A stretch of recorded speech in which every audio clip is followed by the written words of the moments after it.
There was not one piece of evidence of anything found. It was just like he vanished in thin air. Tonight, we dig into the case of a missing person that's been active for more than 3 decades now. David Warner was 12 years old when he disappeared in 1983.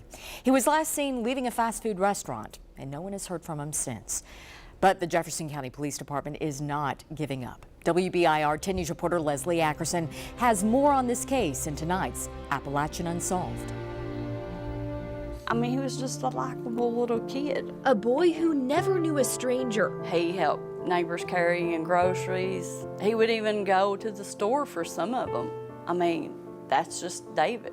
A kindness that may have made David Warner a target. He would have never thought nothing about getting in a car with a strange person. His Aunt Kathy Nash wonders if that's what happened to the blonde, brown-eyed boy who vanished 34 years ago. On the day he went missing, which would have been March 2nd, 1983, reports show the 12-year-old went to the then Druthers restaurant, now El Cezanne, for a late afternoon treat. and at that time, Druthers rewarded these children that if they made a good grade, they could bring it in and get a free meal. Where he went from there is unclear.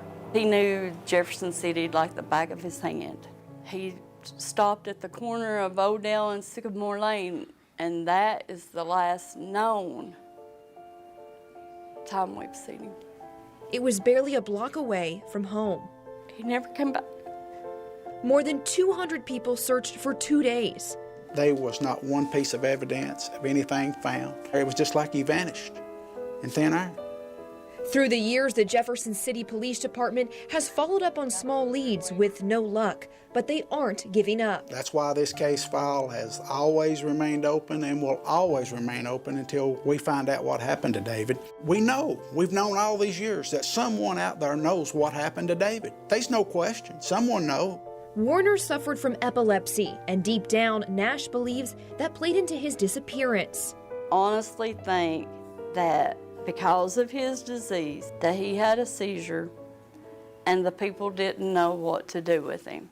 In the 80s, his face covered milk cartons across the world. Today, his aunt runs a Facebook page to keep the story alive. The part of not knowing has got to be harder than knowing. Please come forward. It's gone on this long. Let's put it to rest. By using age progression technology, the National Missing and Unidentified Persons Database has tracked how David might look. Today, he would be 46. There's times you're walking through the mall and you see a man that you think might be, and you're thinking, could that be him? Could he be married? It's a truth she's desperate to know. We need closure.